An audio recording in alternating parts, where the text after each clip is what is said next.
ദേഷ്യം നിയന്ത്രിക്കാൻ കഴിയാതെ മഹാദേവൻ ടേബിളിലിരുന്ന ഫ്ലവർ വേഴ്സ് എടുത്ത് വലിച്ചെറിഞ്ഞു. ആ ഫ്ലവർ വേഴ്സ് താഴെ വീണ് ധാരാളം കഷ്ണങ്ങളായി ചിന്നിച്ചിതറി. പിന്നെയും ദേഷ്യം തീരാതെ വന്നപ്പോൾ അവൻ മുഷ്ടി ചുരുട്ടിപ്പിടിച്ച് ഭിത്തിയിലേക്ക് ആഞ്ഞിടിച്ചു. അവന്റെ ഇടിയുടെ ഫലമായി കൈ പൊട്ടി ചോര വന്നു. ദേഷ്യം താങ്ങാൻ കഴിയാതെ അവൻ പിന്നെയും ഭിത്തിയിലേക്ക് ആഞ്ഞടിക്കാൻ തുടങ്ങി. മോനെ, എന്താടാ ഇത് എന്നും പറഞ്ഞ് രാജശ്രീ അവനെ കെട്ടിപ്പിടിച്ചു. അമ്മ കെട്ടിപ്പിടിച്ചത് മഹാദേവന്റെ ദേഷ്യത്തിന് ഒരയവ് വന്നു. അവൻ അപ്പോൾ നിസ്സഹായതോടു കൂടി കാന്തിയെ നോക്കി. അവനെ കോർപ്പിച്ച് നോക്കിക്കൊണ്ട് നിൽക്കുകയാണ് അവളപ്പോൾ. കഷ്ടം, മനുഷ്യനായി ഇത്രയ്ക്കും തരം താഴരുത് എന്ന് മഹിയെ നോക്കി പുച്ഛിച്ച് പറഞ്ഞതിന് ശേഷം അവൾ മുകളിലേക്ക് കയറിപ്പോയി. എന്താ മോനെ ഇത്? കൈ പൊട്ട് ചോര വരുന്നുണ്ടല്ലോ, ഇനി കയ്യിലെ എല്ലുകൾക്ക് എന്തെങ്കിലും ക്ഷതയേറ്റോ ആവോ എന്നും പറഞ്ഞ് രാജശ്രീ കരയാൻ തുടങ്ങി. എന്റെ രാജി, നീ എന്തിനാണ് ഇങ്ങനെ മോങ്ങുന്നത്? ഭാര്യയുടെ മുമ്പിൽ മാസ് കാണിക്കാൻ പോയതാ, പക്ഷെ ചീറ്റിപ്പോയി. ഇപ്പൊ നിനക്ക് മനസ്സിലായില്ലടാ മരമണ്ട, നീ അവൾക്ക് വേണ്ടി എന്ത് ചെയ്താലും അവൾക്ക് നിന്നോട് പുച്ഛമാണെന്ന്. എന്നിട്ടും അവൻ അവളുടെ പിന്നാലെ നടക്കുന്നു. സ്വന്തം അച്ഛനെ ഏട്ടനും തള്ളിപ്പറഞ്ഞ് അവളുടെ പ്രീതി പിടിച്ചു പറ്റാൻ ശ്രമിക്കുന്നു. മണ്ടൻ, മരമണ്ടൻ. മഹാദേവനെ നോക്കി പുച്ഛിച്ചുകൊണ്ട് പ്രിയദർശൻ പറഞ്ഞു. അതെ, ഞാൻ മരമണ്ടൻ തന്നെ. എന്റെ ഭാര്യയും ഞാനും തമ്മിൽ പല പ്രശ്നങ്ങളും ഉണ്ടാകും. അത് ഞങ്ങളുടെ ഇടയിൽ തന്നെ ഒതുങ്ങി നിന്നാ മതി. പിന്നെ എന്റെ ഭാര്യയുടെ സ്നേഹം അളക്കാൻ ഞാൻ ഇവിടെ ആരെയും ചുമതലപ്പെടുത്തിയിട്ടില്ല എന്നും പറഞ്ഞുകൊണ്ട് രക്തം ഒലിക്കുന്ന കൈ അമർത്തി പിടിച്ചുകൊണ്ട് അവനും മുകളിലേക്ക് കയറിപ്പോയി. താ പോയി, കണ്ടില്ലേടി ഭാര്യയുടെ പവർ. അവൾ എങ്ങനെയൊക്കെ ആട്ടിത്തുപ്പിയാലും അവൻ അവളുടെ പുറകെ ചെല്ലുന്നത് കണ്ടോ? ഞാൻ അതല്ല ചിന്തിക്കുന്നത്. എന്റെ മകനെ അവളുടെ അടിമയാക്കി നിർത്താൻ അവൾ എന്ത് മന്ത്രമാണാവോ പ്രയോഗിച്ചത്? നിനക്കറിയോടി രാജി? അയാൾ ഭാര്യയുടെ മുഖത്തേക്ക് നോക്കിക്കൊണ്ട് ചോദിച്ചു. പ്രിയനോട് ഒരു മറുപടിയും പറയാതെ രാജശ്രീ അപ്പോൾ തന്നെ അവിടെ നിന്ന് പോയി. ദാ പോയി. ഇവൾക്കറിയില്ലായിരിക്കും. ഇവൾക്കറിയാമായിരുന്നെങ്കിൽ ഇവൾ എന്നെ ഓടിച്ചു മടക്കി അവളുടെ സാരിത്തുമ്പി കെട്ടിയേനെ എന്ന് പറഞ്ഞുകൊണ്ട് അയാൾ മൂത്ത മകനായ സുദർശന്റെ ഭാര്യയായ മഞ്ജുവിന്റെ മുഖത്തേക്ക് നോക്കി. നിനക്കറിയോടി മൂത്ത മരുമോളെ ഭർത്താവിനെ വളച്ചെടുക്കാനുള്ള വിദ്യ? പ്രിയദർശന്റെ ചോദ്യത്തിന് ഒരു മറുപടിയും പറയാതെ മഞ്ജു തലകുനിച്ചു നിന്നു. അപ്പൊ നിനക്കും അറിയില്ലേ? വെറുതെ അല്ല ഇവ നിന്നെ തിരിഞ്ഞു നോക്കാത്തത് എന്ന് മഞ്ജുവിനെ നോക്കി പറഞ്ഞ ശേഷം അയാൾ പുറത്തേക്ക് ഇറങ്ങിപ്പോയി. പ്രിയദർശൻ പോയതും മഞ്ജു ഭയത്തോടെ സുദർശനെ നോക്കി. എന്ന് മഞ്ജുവിനെ നോക്കി അമർത്തി മൂളിയ ശേഷം സുദർശന അവിടെ നിന്ന് പോയി. തന്റെ കയ്യിലെ മുറിവിൽ മരുന്ന് വെച്ച് കെട്ടി വെള്ള തുണി ചുറ്റുകയായിരുന്നു മഹാദേവൻ. മഹാദേവനെ ഒന്ന് നോക്കുക പോലും ചെയ്യാതെ ദേഷ്യത്തോടെ കട്ടിയിൽ കയറി കിടക്കുകയാണ് കാന്തിയപ്പോൾ. കൈകൾ തുണിയാൽ മൂടി കെട്ടിയതിനു ശേഷം മഹാദേവൻ എഴുന്നേറ്റ് കാന്തിയുടെ അടുത്ത് വന്നിരുന്നു. സോറി കാന്തി, അച്ഛന്റെ സ്വഭാവം തനിക്ക് അറിയില്ലേ? പിന്നെ വേണി ആശുപത്രിയിലല്ലേ, അതിന്റെ ഒക്കെ ഒരു വിഷമം കൊണ്ടാണ് അച്ഛൻ അങ്ങനെയൊക്കെ പറഞ്ഞത്. ഹോ, എല്ലാത്തിനും ഓരോ ന്യായീകരണങ്ങളുണ്ടല്ലോ. എനിക്കറിയാം നിങ്ങൾ ഇപ്പൊ എന്റെ മുമ്പിൽ കാണിക്കുന്ന മുഴുവൻ അഭിനയമാണെന്ന്. എന്തായിരുന്നു അഭിനയം? ഫ്ലവർ വേഴ്സ് തല്ലി പൊട്ടിക്കുന്നു, കൈ ഭിത്തിയിലിടിച്ച് ചോര വരുത്തിക്കുന്നു. കഷ്ടം. അവൾ അവനെ നോക്കി പുച്ഛിച്ചുകൊണ്ട് പറഞ്ഞു. താൻ എന്ത് വേണമെങ്കിലും പറഞ്ഞു, എല്ലാം ഞാൻ കേൾക്കാൻ ബാധ്യസ്ഥനാണ്. പിന്നെ ആകാശിന്റെ കല്യാണത്തിന് ഉറപ്പായും നമുക്ക് പോകണം. അതിനു മുമ്പ് ഇന്നുണ്ടായ അപമാനത്തിന് തന്റെ അച്ഛനെ വിളിച്ച് ഞാൻ മാപ്പ് പറഞ്ഞോളാം. അവൻ അവളെ നോക്കി സങ്കടത്തോടെ പറഞ്ഞു. അവൾ അതിന് ഒരു മറുപടിയും പറഞ്ഞില്ല. പിന്നെയും ദിവസങ്ങൾ ഓടി മറിഞ്ഞുകൊണ്ടിരുന്നു. കാന്തിയുടെ വയറ് പതുക്കെ പതുക്കെ വീർത്തു വരാൻ തുടങ്ങി. ഇതിനിടയ്ക്ക് ആകാശിന്റെയും ദീപ്തിയുടെയും വിവാഹം കഴിഞ്ഞു. പാമ്പുകളിൽ നിന്ന് മഹാദേവനും കാന്തിയും മാത്രമേ വിവാഹത്തിന് പങ്കെടുത്തിരുന്നുള്ളൂ. മഹാദേവന്റെ ഭാഗത്തു നിന്നും വളരെ നല്ല പെരുമാറ്റമായിരുന്നു കാന്തിയോടുണ്ടായിരുന്നത്. എന്നാൽ അവൾ അതൊക്കെ അവന്റെ അഭിനയമായി കണ്ടു. അവനെ സ്നേഹത്തോടെ ഒന്ന് നോക്കാൻ പോലും അവൾ തയ്യാറായില്ല. അങ്ങനെ ഇരിക്കെ ഒരു ദിവസം ചികിത്സയെല്ലാം പൂർത്തിയാക്കി വേണി പാമ്പുങ്ങളിലേക്ക് തിരിച്ചു വന്നു. വളരെയേറെ കുറ്റബോധത്തോടെയാണ് വേണി വീട്ടിലേക്ക് തിരിച്ചു വന്നത്. ചെയ്ത തെറ്റുകൾക്കൊക്കെ അവൾ ആ വീട്ടിലുള്ള എല്ലാവരോടും മാപ്പ് പറഞ്ഞു. അക്ഷരം എന്ന വീട്ടിലേക്ക് കയറി ചെന്ന് ഗോപാലകൃഷ്ണന്റെ കാല് പിടിച്ച് അവൾ മാപ്പപേക്ഷിച്ചു. എല്ലാവരുടെയും മനസ്സിൽ വേണിക്ക് നല്ലൊരു സ്ഥാനം കിട്ടി. മഹാദേവൻ ഇല്ലാത്ത സമയത്ത് കാന്തിയുടെ കാര്യങ്ങളെല്ലാം വേണി ഏറ്റെടുത്തു. അവൾക്ക് സമയാസമയത്ത് ഭക്ഷണം കൊടുക്കുക, മരുന്ന് കൊടുക്കുക, അങ്ങനെ കാന്തിക്ക് വേണ്ട എല്ലാ കാര്യങ്ങളും വേണി ചെയ്തു. ആദ്യമെല്ലാം കാന്തി വേണിയെ എതിർക്കുമായിരുന്നു.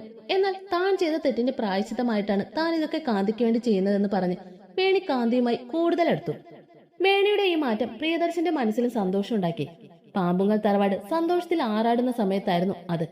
മഹിയുടെ കുഞ്ഞിനെ വരവേൽക്കാൻ ആ വീട് ഒരുങ്ങി കഴിഞ്ഞിരുന്നു. അങ്ങനെ ഇരിക്കെ ഒരു ദിവസം കാന്തിക്ക് കഴിക്കാനുള്ള ഷേക്കും കൊണ്ട് വേണി അവരുടെ മുറിയിലേക്ക് കയറി വന്നു. ഞാനിപ്പോ ഭക്ഷണം കഴിച്ചല്ലേ ഉള്ളൂ, ഇനി ഇതും കൂടി കഴിക്കാൻ എനിക്ക് വയ്യ വേണി, കാന്തി പരിഭവത്തോടെ പറഞ്ഞു. എന്റെ പൊന്നേട്ടത്തി, ഇത് വെറും ഷേക്കല്ലേ, അവക്കോടെ ഷേക്കാണ്. ഇത് ഡെയിലി കഴിക്കുന്നത് തന്നെ ശരീരത്തിന് വളരെ നല്ലതാണ്. ഇത് ഏട്ടത്തിക്ക് വേണ്ടി മാത്രമല്ല, ദാ ഈ വയറ്റി വളരുന്ന ഞങ്ങളുടെ പൊന്നോമനിക്ക് കൂടിയാണ്. എന്റെ പൊന്നേട്ടത്തിയല്ലേ, ഈ ഷേക്കൊന്ന് കുടിക്ക് എന്നും പറഞ്ഞ് വേണി നിർബന്ധിച്ചു. വേണിയുടെ നിർബന്ധത്തിന്റെ ഫലമായി കാന്തി ആ ഷേക്ക് നിറഞ്ഞ ഗ്ലാസ് ചുണ്ടോട് ചേർത്തു. അയ്യേ, ഇതിൽ എന്തൊക്കെയാ കയ്പുണ്ടല്ലോ. കുടിച്ച ഷേക്ക് താഴേക്ക് തുപ്പിക്കൊണ്ട് കാന്തി പറഞ്ഞു. അത് പിന്നെ ഏട്ടത്തി അവക്കോടെ നന്നായി പഴുത്തിട്ടില്ലായിരുന്നു. ചെറിയൊരു കയ്പല്ലേ ഉള്ളൂ ഏട്ടത്തി, കണ്ണടച്ചത് കുടിച്ചോ. എത്ര വൈറ്റമിനും മിനറൽസും ഉണ്ടെന്നോ ഈ അവക്കോടയിൽ എന്നും പറഞ്ഞ് ഇഷ്ടമില്ലാതിരുന്ന കാന്തിയെ കൊണ്ട് നിർബന്ധിച്ച് വേണി ആ ഷേക്ക് മുഴുവനും കുടിപ്പിച്ചു. ഇനി എന്റെ പൊന്നേട്ടത്തിൽ കിടന്നുറങ്ങിക്കോ എന്നും പറഞ്ഞ് അവൾ കുടിച്ച ഗ്ലാസും കൊണ്ട് വേണി പിന്തിരിഞ്ഞ് നടക്കാൻ ഒരുങ്ങവേ കാന്തിക്ക് ഛർദ്ദിക്കാൻ വന്നു. അവൾ പെട്ടെന്ന് തന്നെ ബാത്റൂമിലേക്ക് പോകാൻ ഒരുങ്ങിയതും ബാത്റൂമിന്റെ ഡോർ എത്തുന്നതിന് മുമ്പ് തന്നെ അവളുടെ ഛർദിൽ മുഴുവൻ പുറത്തേക്ക് വന്നിരുന്നു. കൈകൊണ്ട് പൊത്തിപ്പിടിച്ചെങ്കിലും കുറെയൊക്കെ ഛർദിൽ താഴേക്ക് പോയി. പിന്നെ അവൾ വാഷ് ബേസിനിൽ കുറെ ഛർദ്ദിച്ചു. ഏട്ടത്തി എന്ന് വിളിച്ച് വേണി ഓടിച്ചെന്ന് അവളുടെ മുതുക് തഴുകി കൊടുത്തു. എന്നാൽ ഛർദിലിന് ഒട്ടും കുറവുണ്ടായിരുന്നില്ല. തൃപ്തിയില്ലാതെ കുടിച്ചത് കൊണ്ടായിരിക്കും ഏട്ടത്തി ഛർദ്ദിച്ചത്. ഇങ്ങനെ ഛർദ്ദിക്കുമെന്ന് അറിഞ്ഞതെങ്കിൽ ഞാൻ ഒരിക്കലും ഏട്ടത്തിക്ക് ഷേക്ക് കൊണ്ടുവന്ന് തരില്ലായിരുന്നു എന്നൊക്കെ പറഞ്ഞ് വേണി അവളുടെ മുതുക് തഴുകി കൊടുത്തുകൊണ്ടേയിരുന്നു. ഛർദ്ദിച്ച് കാന്തി ആകെ തളർന്നു പോയി. അവസാനം വായിൽ നിന്ന് ചോര വരാൻ തുടങ്ങി. കട്ട ചോര വാഷ് ബേസിനെ ഛർദ്ദിക്കുന്നത് കണ്ടത് വേണിക്ക് ആകെ പേടിയായി. പക്ഷെ ആ സമയം വീട്ടിൽ ആണുങ്ങൾ ആരും ഉണ്ടായിരുന്നില്ല. ഡ്രൈവറുടെ സഹായത്തോടെ വേണിയും രാജശ്രീയും ചേർന്ന് കാന്തിയെ ഹോസ്പിറ്റലിൽ എത്തിച്ചു. ഹോസ്പിറ്റലിൽ എത്തുമ്പോഴേക്കും കാന്തിയുടെ പൾസ് ലെവലെല്ലാം കുറഞ്ഞിരുന്നു. വളരെയേറെ ക്രിട്ടിക്കൽ സ്റ്റേജ് ആയതിനാൽ കാന്തിയെ നേരെ വെന്റിലേറ്ററിൽ കയറ്റി കിടത്തി. അപ്പോഴേക്കും ഹോസ്പിറ്റലിലേക്ക് മഹാദേവനും പ്രിയദർശനും എല്ലാം എത്തിയിരുന്നു. മണിക്കൂറുകൾക്ക് ശേഷം ഡോക്ടറുടെ കൺസൾട്ടേഷൻ മുറിയിലേക്ക് മഹാദേവനെയും പ്രിയദർശനെയും ഡോക്ടർ വിളിപ്പിച്ചു. എങ്ങനെയുണ്ട് ഡോക്ടർ എന്റെ വേണിക്ക്? ഭ്രാന്ത് പിടിച്ചതുപോലെ മഹാദേവൻ ചോദിച്ചു. എന്ത് മറുപടി പറയണമെന്നറിയാതെ ഡോക്ടർ തല കുനിച്ചു. എടോ ഇംഗ്ലീഷ് വൈദ്യരെ, താൻ കല്യാണപ്പെണ്ണിനെ പോലെ മുഖം കുനിച്ചിരിക്കുന്നത് കാണാനാണോ എന്നെയും മകനെയും വിളിപ്പിച്ചത്? ഉള്ള കാര്യം എന്താണെന്ന് വെച്ചാൽ പറയടോ. പ്രിയദർശൻ ദേഷ്യത്തെ വിറച്ചുകൊണ്ട് പറഞ്ഞു. നല്ല വാർത്ത തരാൻ എന്റെ കയ്യിലില്ല. 1% പോലും സാധ്യത കുറവാണ്. ഒരു മരുന്നിനോടും കാന്തി പ്രതികരിക്കുന്നില്ല. കാന്തിയുടെയും വയറ്റിക്കിടക്കുന്ന കുഞ്ഞിന്റെയും പൾസ് വളരെ ലോയാണ്. ഇനി അതിൽ നിന്നും ഒരു തിരിച്ചുവരവ് ഇറ്റ് ഈസ് ഇമ്പോസിബിൾ. ഡോക്ടർ വളരെ നിരാശയോടെ പറഞ്ഞു. എന്താ ഡോക്ടർ? എന്താണെങ്കിലും എന്നോട് പറ, ഞാനൊരു ഡോക്ടർ തന്നെയാണ്. മഹാദേവൻ ദേഷ്യത്തോടെ പറഞ്ഞു. ഡോക്ടർ ആണെങ്കിലും കാന്തി തന്റെ ഭാര്യയല്ലേ? തനിക്കൊരു ഡോക്ടറുടെ രീതിയിൽ ചിന്തിക്കാൻ കഴിയുമോ ഇപ്പോൾ എന്ന് എനിക്ക് അറിയില്ല. എന്നാലും ഞാൻ പറയാം, മഹിയും കാന്തിയും തമ്മിൽ എന്തെങ്കിലും പ്രശ്നം ഉണ്ടായിരുന്നോ? ഡോക്ടർ സംശയത്തോടെ ചോദിച്ചു. ഇല്ല എന്ന രീതിയിൽ മഹാദേവൻ തലയാട്ടി. കാന്തിയുടെ ശരീരത്തിൽ നിന്നും വിഷത്തിന്റെ അംശങ്ങൾ കണ്ടെത്തിയിട്ടുണ്ട്. ഇനി സൂയിസൈഡ് അറ്റംപ്റ്റ് ആണോ എന്നറിയില്ല. അല്പം ഭയത്തോടെ പേടിച്ച് ഡോക്ടർ പറഞ്ഞു. പോയിസൺ? No no. കേട്ടത് വിശ്വസിക്കാൻ കഴിയാതെ മഹാദേവനും പ്രിയദർശനും പരസ്പരം നോക്കി. കാന്തിയുടെ ഉള്ളിൽ വിഷം ചെന്നു എന്ന വാർത്ത അറിഞ്ഞതും പ്രിയദർശൻ ഒരു ഭ്രാന്തനെ പോലെയായി. മഹാദേവൻ അപ്പോൾ സ്തംഭിച്ചു നിൽക്കുകയാണ്. മോനെ മഹി. പ്രിയദർശൻ ശബ്ദം ഇടറിക്കൊണ്ട് മകനെ വിളിച്ചു. ഇത് ഞാൻ ക്ഷമിക്കില്ല. ഈ മഹാപാപം ചെയ്തത് ആരായാലും ഇനി ഈ ഭൂമിയിൽ ജീവിക്കാൻ അർഹയല്ല എന്ന് പറഞ്ഞുകൊണ്ട് അയാൾ ദേഷ്യത്തോടെ അവിടെ നിന്ന് നടന്നുപോയി. പ്രിയൻ ഇത്രയൊക്കെ പറഞ്ഞിട്ടും ഒന്നും മിണ്ടാതെ മൗനം പാലിച്ച് സ്തംഭിച്ചു നിൽക്കുകയാണ് മഹാദേവൻ. അപ്പോൾ പ്രിയൻ നേരെ പോയത് ഹോസ്പിറ്റലിൽ വെയിറ്റിംഗ് മുറിയിൽ ഇരിക്കുന്ന വേണിയുടെയും രാജശ്രീയുടെ അടുത്തേക്കാണ്. മുറിയിൽ എത്തിയതും അയാൾ വേണിയെ രൂക്ഷമായി ഒന്ന് നോക്കി. പ്രിയനെ കണ്ടതും വേണി വെപ്രാളത്തോടെ പ്രിയന്റെ അടുത്തേക്ക് ചെന്നു. എന്താ അച്ഛാ ഡോക്ടർ പറഞ്ഞത്? ഏട്ടത്തിക്ക് എന്ത് പറ്റിയതാ? വളരെ നിഷ്കളങ്കമായി തന്നെ വേണി ചോദിച്ചു. വേണിയുടെ ഈ ചോദ്യം അയാളുടെ ദേഷ്യം ഇരട്ടിപ്പിച്ചു. ചുണ്ടുകൾ വിറച്ച് ദേഷ്യത്തെ കൈയിലേക്ക് ആവാഹിച്ചുകൊണ്ട് പ്രിയൻ കൈകൾ മുറുക്കി പിടിച്ചു. അയാളുടെ കണ്ണുകളിൽ അപ്പോൾ അഗ്നി ആളിക്കത്തുന്നുണ്ടായിരുന്നു. എന്താ പ്രിയേട്ട ഒന്നും പറയാത്തത്? ദേഷ്യത്തോടെ വിറച്ചു നിൽക്കുന്ന പ്രിയനെ നോക്കി രാജശ്രീ പറഞ്ഞു. എടി പിശാചേ എന്ന് ഉറക്കെ അലറി വിളിച്ചുകൊണ്ട് അയാൾ വേണിയുടെ മുടി കയറി പിടിച്ചു. ബലിഷ്ഠമായ അയാളുടെ കൈപ്പത്തികൾ അവളുടെ കവിളുകളിൽ മുദ്ര പതിപ്പിച്ചു. ഒന്നും മനസ്സിലാകാതെ കരഞ്ഞുകൊണ്ട് നിൽക്കുകയാണ് വേണിയപ്പോൾ. എന്താ പ്രിയേട്ടാ, നിങ്ങൾക്ക് ഭ്രാന്ത് പിടിച്ചോ? എന്തിനാ വേണി മോളെ തല്ലണേ എന്ന് പറഞ്ഞ് കരഞ്ഞുകൊണ്ട് രാജശ്രീ പ്രിയനെ തടയാൻ ശ്രമിച്ചു. മാറി നിൽക്ക് രാജി, നീ എന്നെ തടയാൻ വരണ്ട. ഈ വിഷപ്പാമ്പിന് ജന്മം നൽകിയ നമ്മൾ രണ്ടുപേരും കുറ്റക്കാർ തന്നെയാണ്. അതിനൊരു പരിഹാരം മാത്രമേ ഉള്ളൂ. ജന്മം നൽകിയവർ തന്നെ ഇവളെ കൊന്നുകളയുക. നിനക്ക് ധൈര്യം ഉണ്ടോടി? ധൈര്യമുണ്ടെങ്കിൽ കഴുത്ത് ഞെരിച്ച് കൊന്നുകളയടി ഈ രാക്ഷസിയെ എന്നും പറഞ്ഞ് വേണിയെ രാജശ്രീയുടെ അടുത്തേക്ക് ബലമായി തള്ളിയയാൾ. ശക്തിയേറിയ തള്ളലായതിനാൽ വേണി നിലത്തേക്ക് കമിഴ്ന്നടിച്ച് വീണു. അയ്യോ മോളെ എന്ന് വിളിച്ച് രാജശ്രീ വേണിയെ എഴുന്നേൽപ്പിക്കാൻ ശ്രമിച്ചു. തൊട്ടുപോകരുത്, ഇവൾ നമ്മുടെ മകളല്ല, പിശാചാണിവൾ. നമ്മുടെ കുടുംബത്തെ നശിപ്പിക്കാൻ പറഞ്ഞ അസുര ജന്മം. പ്രിയദർശൻ അലറി വിളിച്ചുകൊണ്ട് പറഞ്ഞു. ഞാൻ എന്ത് തെറ്റാ അച്ഛ ചെയ്തത്? എന്നെ ഇത്രമാത്രം ക്രൂശിക്കാൻ ഞാൻ ഒരു തെറ്റും ചെയ്തിട്ടില്ലല്ലോ എന്ന് പറഞ്ഞുകൊണ്ട് വേണി ഉറക്കെ കരയാൻ തുടങ്ങി. നിർത്തടി നിന്റെ അഭിനയം, പേ പിടിച്ച നായ. സ്നേഹം നടിച്ചു നിന്ന് കൊന്നു കളഞ്ഞില്ലേടി നീ എന്റെ പേരക്കുട്ടിയെ. പാമ്പുങ്കൽ തറവാട്ടിലെ അനന്തരാവകാശിയെ ഇല്ലാതാക്കിയ നിനക്ക് ഒരു നിമിഷം പോലും ഈ ഭൂമിയിൽ ജീവിക്കാൻ അവകാശമില്ല എന്നും പറഞ്ഞുകൊണ്ട് താഴെ വീണ് കിടക്കുന്ന വേണിയെ അയാൾ ആഞ്ഞു ചവിട്ടി. ഞാൻ ഒരു തെറ്റും ചെയ്തിട്ടില്ല അച്ഛ. ഞാൻ കാരണമല്ല ഏട്ടത്തിക്ക് ഈ അപകടം പറ്റിയത്. എനിക്ക് ഏട്ടത്തിയോട് ഇപ്പോഴും സ്നേഹം മാത്രമേ ഉള്ളൂ. മുമ്പ് ചെയ്തുപോയി എന്റെ തെറ്റുകൾക്കൊക്കെ ആത്മാർത്ഥമായി പശ്ചാത്തപിക്കുന്നത് കൊണ്ടാണ് ഞാൻ ഏട്ടത്തിയുടെ കാര്യങ്ങളെല്ലാം നോക്കിയിരുന്നത്. സത്യമാണ് ഞാൻ പറയുന്നത്. ഏട്ടത്തിയെ ഞാൻ ഒന്നും ചെയ്തിട്ടില്ല. ആർത്തു കരഞ്ഞുകൊണ്ട് വേണി പറഞ്ഞു. കള്ളം പറയുന്നോടി പിശാചി. എന്നും പറഞ്ഞ് അയാൾ പിന്നെയും അവളെ ആഞ്ഞു ചവിട്ടാൻ ശ്രമിച്ചു. പക്ഷെ അപ്പോഴേക്കും രാജശ്രീ അയാളെ തടഞ്ഞു. അമ്മേ, ഞാൻ ഒരു തെറ്റും ചെയ്തിട്ടില്ല, എന്നെ വിശ്വസിക്കാമേ. അച്ഛ, ഞാൻ ഒരു തെറ്റും ചെയ്തിട്ടില്ല എന്നും പറഞ്ഞ് വേണി ആർത്തു കരഞ്ഞുകൊണ്ടിരുന്നു. എന്താ പ്രിയേട്ടാ നിങ്ങൾ ഈ പറയുന്നത്? നമ്മുടെ മകൾ കാന്തി എന്താ ചെയ്തത്? രാജശ്രീ സംശയത്തോടെ ചോദിച്ചു. മകൾ എന്താ ചെയ്തതെന്നോ? നമ്മുടെ പുന്നാരമോള് സ്നേഹം നടിച്ച് നമ്മളെ എല്ലാവരെയും പറ്റിച്ചു. കാന്തിയെ കൊല്ലാൻ വേണ്ടി അവളുടെ ഷേക്കിൽ വിഷം ചേർത്തു. മരണത്തോട് മല്ലിട്ടുകൊണ്ടിരിക്കുകയാണ് കാന്തി, നമ്മുടെ പേരക്കുട്ടി. രക്ഷപ്പെടാനുള്ള സാധ്യത 1% പോലെയില്ല എന്നാണ് ഡോക്ടർ പറഞ്ഞത്. ഇത്രയും ക്രൂരത ചെയ്ത ഇവളെ കൊല്ലുകയല്ലാതെ മറ്റെന്ത് പോംവഴിയാണുള്ളത്? അയാൾ ദേഷ്യത്താൽ വിറച്ചുകൊണ്ട് പറഞ്ഞു. നോ, ഞാനൊന്നും ചെയ്തിട്ടില്ല അച്ഛാ. സത്യമാണ് ഞാൻ പറയുന്നത്. ഞാൻ അച്ഛന്റെ വേണിമോളല്ലേ. ഇത്ര വലിയ ദുഷ്ടതരം എനിക്ക് ചെയ്യാൻ പറ്റുമെന്ന് അച്ഛൻ വിശ്വസിക്കുന്നുണ്ടോ? എന്നൊക്കെ പറഞ്ഞ് അവൾ കരഞ്ഞു. എടി കരിനാഗമേ, നിന്നെ ഞാൻ ഇനി വിശ്വസിക്കണം അല്ലേടി എന്നും പറഞ്ഞ് അയാൾ അവളുടെ മുടിയെ പിടിച്ചുകൊണ്ട് വലിച്ചെഴുന്നേപ്പിച്ചു. വായുവിൽ ഉയർന്നു പൊന്തിയ അയാളുടെ വലത് കൈ അവളുടെ കവിളിൽ മാറി മാറി അടിച്ചു. രാജശ്രീ പിടിച്ചു മാറ്റാൻ ശ്രമിച്ചെങ്കിലും പ്രിയദർശന്റെ കത്തുന്ന നോട്ടത്തിന് മുന്നിൽ പകച്ചു നിൽക്കാനേ ആ സ്ത്രീക്ക് കഴിഞ്ഞുള്ളൂ. മുടിക്ക് കുത്തിപ്പിടിച്ച് അടിച്ചതിന് ശേഷം അയാൾ അവളെ മുന്നിലേക്കുന്തി. ശക്തയായ തള്ളലിന്റെ ഫലമായി അവൾ താഴേക്ക് വീഴാനാഞ്ഞെങ്കിലും മഹാദേവന്റെ 2 കൈകൾ അവളെ താങ്ങി നിർത്തി. തന്നെ താങ്ങി പിടിച്ചിരിക്കുന്ന മഹാദേവനാണെന്ന് മനസ്സിലാക്കിയതും വേണി പൊട്ടിക്കരഞ്ഞു.